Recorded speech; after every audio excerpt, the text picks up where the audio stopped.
Ciao. Welcome Dokter Panca. Ya, Iya di ruang podcast nih. Pertama kali ya dok? pertama kali. Pertama kali. Saya juga baru tahu ada ruangan ini. Tapi nggak sedingin kamar operasi ya dok? Enggak. Sebelum kita lebih jauh lagi, Iya. ini baju apa ini dok sebenarnya dok? Ya, ini namanya jaket anestesi. Oke. Jadi ini bahannya dari kertas atau ya bahan yang disposable.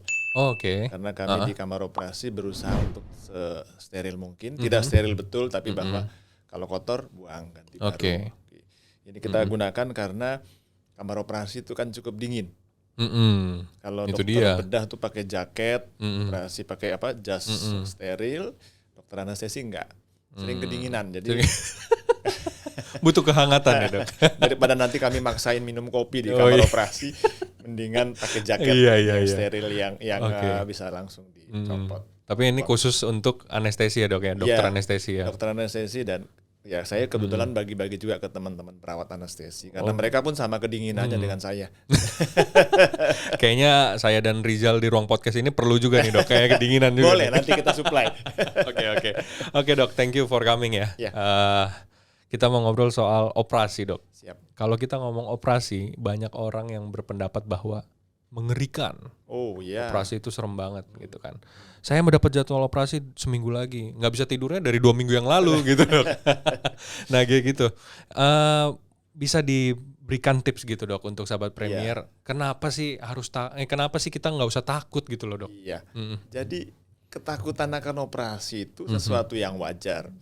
Dari angka statistik 60 sampai 90%, artinya 9 dari 10 orang yang mau dioperasi itu takut gitu. Masih takut, iya. Jadi wajar sebenarnya. Yang satu tuh juga mungkin nggak tahu dia mau dioperasi, jangan-jangan. Iya. Ya, jadi itu wajar. Tetapi memang kita harus tahu bagaimana cara mengatasi ketakutan atau kecemasan itu supaya tidak membuat malah kita rugi gitu dengan ketakutan. Ada beberapa tips dan trik untuk kita bisa tidak khawatir mau operasi. Apalagi kalau tadi disebutin jauh sebelumnya. Sebenarnya kalau dari sudut pandang kami yang bekerja di kamar operasi, semakin panjang persiapan semakin bagus. Oh gitu. Ya, tapi kan buat pasien makin khawatir. Makin khawatir, makin hilang nafsu makan gitu. Ya. Jadi kalau ditanya tips and triknya, pertama, ya kita harus tahu tujuan kita di operasi apa. Jadi misalnya untuk sesuatu yang memang harus dikerjakan karena akan menyembuhkan kita, itu sesuatu yang terbaik. Saya sebut terbaik karena sering sekali orang tawar-menawar kan. Bisa nggak sih dia nggak dioperasi? Betul. Nah itu kalau ada satu dokter bedah meminta atau menganjurkan untuk dioperasi, pasti itu udah jalan terbaiknya begitu. Betul. Ya. Tidak selalu operasi adalah jalan terakhir, bukan. Kadang-kadang jalan pertamanya operasi. Kalau sudah tidak sanggup lagi, baru tidak dioperasi juga ada. Jadi jangan salah berpikir operasi terakhir, enggak juga. Kadang-kadang operasi merupakan jalan yang terbaik yang pasti. Jadi bisa di depan. Nah, jadi kita tahu tujuan operasi kita, yang berikutnya kita tahu siapa yang mau operasi. Dokter bedahnya ini saya kenal atau saya tahu nggak reputasinya. Rumah Sakit Premier Bintaro sudah melakukan seleksi sedemikian rupa sehingga yang di sini tidak main-main. Semua dokter bedahnya sudah teruji. Ya, kita melakukan credentialing dengan pengalaman, dengan kemampuan yang sudah mumpuni. Itu aman, jadi sudah jelas. Kemudian berikutnya adalah dokter anestesinya seperti apa. Di rumah sakit ini kami tim. Kami punya kualifikasi yang sama, jadi kami ada tim dan itu sudah ada dokter yang melakukan persiapan dulu, dokter anestesi, kemudian di kamar operasi ada dokter lain lagi dalam satu tim yang mengerjakannya. Pasca bedah kami juga ada tim yang mengawasinya. Jadi pertama dokter bedah, dokter anestesi, lalu tim secara keseluruhan itu meliputi tim keperawatan kamar operasi, termasuk perawat bedah, perawat anestesi. Itu pun di rumah sakit ini kita punya juga tim yang solid, yang harus dan memang bisa mempersiapkan sedemikian rupa. Jadi tidak dari hal itu kita harapkan semua yang akan dioperasi tahu bahwa mereka di tangan orang-orang yang tepat. Betul. Nah, apalagi yang penting fasilitas. Kalau bicara fasilitas ya rumah sakit ya, you know lah, ya, gitu. tahu lah, nggak usah diomong panjang lebar. Tapi, nah, ketika itu sudah menjadi solid bersama, ya harusnya langkah-langkahnya sedemikian rupa sehingga tidak satu pun yang kita miss. Karena kita punya juga yang namanya clinical pathway. Setiap orang yang mau dioperasi sudah ada persiapan. 1 hari, 2 hari sebelumnya apa, saat operasi apa, pasca bedah apa, semua sudah ada. Jadi kita berusaha untuk mengikuti, ya walaupun ada 1-2 yang harus kita adjust. Tapi umumnya dengan langkah-langkah seperti itu akan menjadi sangat aman.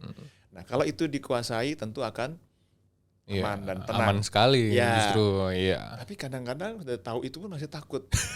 Kan wajar ya, Dok? Wajar ya. Nah, apa yang kita bisa buat? Cari teman. Cari teman, diskusikan. Bisa keluarga, bisa temannya, sampaikan apa adanya. Tapi tolong cari teman, jangan yang bawa ke arah yang lebih berat. Iya loh, kemarin dioperasi gitu. Jangan. Ini tahu nih, banyak nih yang kayak gini nih. Ya kan, salah teman, salah pergaulan gitu ya. Apalagi sekarang kita browsing, kita lihat di YouTube atau yang negatif banyak. Ya, tapi tolong kita pastikan itu sumbernya. Memang mungkin sekali ada kejadian yang tidak biasa, itu banyak banget, dan itu lebih muncul daripada kejadian yang bagus. Ya, jadi kita cari teman yang baik. Kalau memang ngerasa sulit dapat teman, hubungi rumah sakit, hubungi kami, kita, supaya kita bantu nanti misalnya kita mencari pendamping yang bisa menguatkan. Dan itu penting, ya. Dan yang tentu yang paling terakhir adalah serahkan sama Tuhan. Betul. Wah, ujungnya itu tetap ke Tuhan. Nggak bisa enggak. Karena Setuju. kami pun yang bekerja di sini semua kita selalu mulai dengan doa. Betul. Dan kita juga nggak mungkin bisa melakukan sesuatu tanpa bimbingan, tanpa arahan. Jadi percayalah kalau kita lakukan itu untuk kebaikan, aman. Nah, itu kira-kira gambaran garis besarnya. Ibaratnya kalau operasi di sini tuh kayak orang beli mobil, ada after sales-nya tuh ya. Iya, pasti gitu ya. Kita siapin semuanya dah. Iya. Beli mobilnya kan bagus tuh biasanya. Wow, ini fiturnya begini. Tapi setelah operasi juga di sini penanganannya pastinya oke begitu ya. Karena kan banyak pasien yang beranggapan begini, Dok. Saya kalau dibius nih, ya kan, bisa nggak bangun gitu. Atau bahkan pada saat tindakan malah bangun gitu. Nah, kayak gitu, Dok. Iya. Jadi di Rumah Sakit Premier Bintaro ini yang salah satu kelebihan kita adalah bahwa kita juga memantau tingkat kesadaran. Jadi ketika di bius umum ya, kalau biusnya regional misalnya untuk sesar, kita tidak buat pasien tidur, tentu dia akan melek. Atau kalau misalnya mau memecahkan batu saluran kemih, itu biasanya kita ajak pasien untuk melihat. Tidak usah takut. Kamar operasi kita full musik. Iya. Mau dari apa, koplo, dangdut, keroncong semua ada. Sok tinggal pilih. Terus bedanya sambil gini deh. Enggak ya. Oke. Itu disesuaikan sama selera yang pasien yang utama. Kalau pasiennya tidur, nah untuk pasien yang dibius itu punya alat untuk memantau tingkat kesadaran. Jadi kita bisa lihat level kesadarannya, kita jaga supaya tidak terlalu dalam dan tidak bangun. Jadi pada level namanya level anestesi. Jadi itu kita jaga di tingkatan itu sehingga dia nggak akan bangun. Gitu. Kita udah jaga.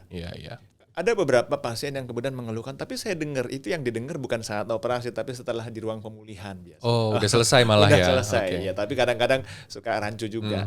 Ya nggak apa-apa. Tapi kami mesti jelaskan bahwa di kamar operasi itu dipantau. Tidak mungkin ke dalam. Lalu bangunnya pun kita selalu jaga. Rumah Sakit Premier Bintaro sejak dulu itu memiliki kelebihan, yaitu kita ruang pemulihannya punya kapasitas tempat tidur yang sedikit dibandingkan rumah sakit lain yang ada. Bisa dicek di rumah sakit besar di Indonesia. Kita punya sedikit. Kenapa? Karena kita punya keterampilan atau keahlian dokter anestesi dan tim anestesi yang agak berbeda. Kita biasanya langsung bangunkan pasien dalam kamar operasi. Setelah operasi gitu. Ya, itu jadi nggak lama. Berapa menit tuh? Paling lama setengah jam. Paling lama setengah jam. Udah siuman tuh? Udah siuman. Wow. Jadi kita memang usahakan seperti itu.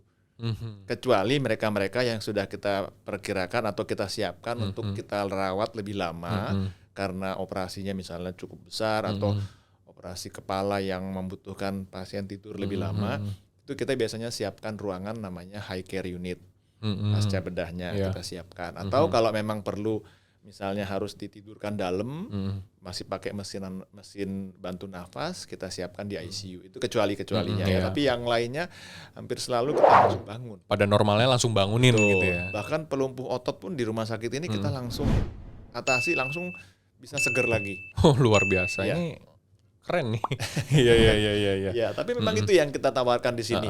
Mungkin tidak nggak banyak diekspos, tapi teman-teman dokter bedah tahu itu. Jadi mereka suka minta demikian, dan makanya kita juga kerjasama dengan tim rehab medik untuk langsung latihan. Pasca operasi ya. Iya, apalagi yang olahraga itu. Karena buat mereka kan 1 jam, 2 jam atau malah 1 hari kalau nggak olahraga ketinggalan sama temennya dong. Iya. Ya kemampuan fisiknya berkurang nih gitu kan. Jadi akhirnya itu salah satu juga alasan kenapa orang takut dioperasi. Misalnya olahrawan, dia atlet profesional. Kenapa nggak mau dioperasi? Nanti kalau saya dioperasi saya nggak bisa latihan. Kalau nggak bisa latihan, prestasi dia dibalap sama yang lainnya. Dan dia dikeluarkan. Iya. Duit. Balik-balik ke gaji gitu ya. Di sini kita enggak. Di sini kita usahakan langsung latihan.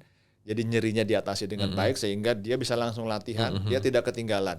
Beberapa atlet kalau saya tidak salah malah lebih berprestasi pasca operasi. Wah, itu berkat dicek coba di tangan-tangan ini nih di sini gitu ya. Teman-teman ortopedi dan luar biasa. Yang lainnya mereka berlatih setelah operasi lebih bagus prestasinya.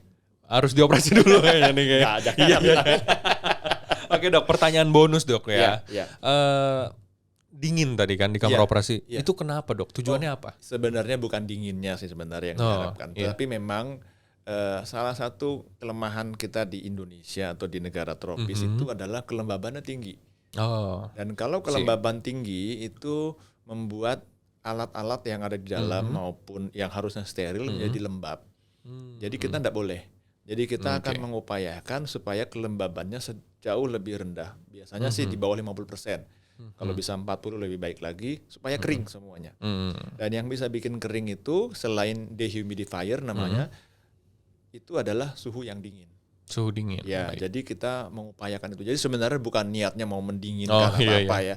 Enggak, sebenarnya lebih ke arah membuat tidak lembab. Nah, itu. Jadi kalau mungkin ada yang operasi di luar negeri, nah, itu enggak selalu seperti dingin seperti ini.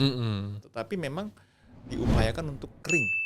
Keringnya yang kita ambil gitu ya. Mau. Mungkin dinginnya karena kita grogi, Dok, mau dioperasi. Bisa juga. Tapi untuk pasien jangan khawatir. Kalau dokter anestesi, dokter bedah, perawat, kita memang kedinginan. Kalau pasien, kita sediakan penghangat di bawah tempat tidur dan di atas blower. Jadi selalu kita angetin.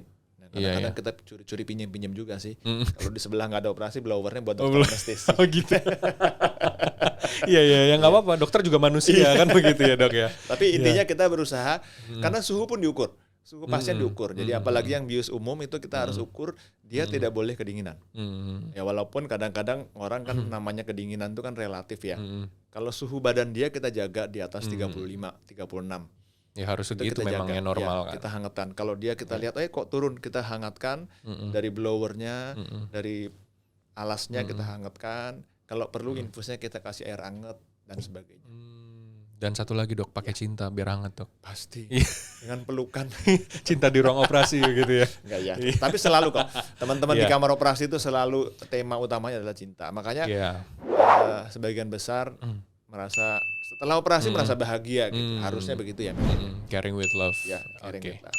Dok, thank you banget. Sama-sama. Sudah berbagi tips and triknya ya buat pasien-pasien kita. Mungkin calon pasien yang akan menjalankan operasi di masa yang akan datang, nonton ini ya cukuplah untuk menenangkan gitu ya, Dok ya.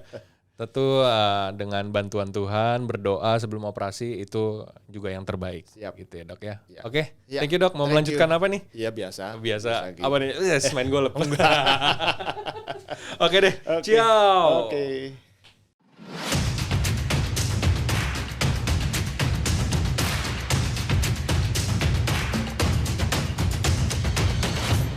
Ciao.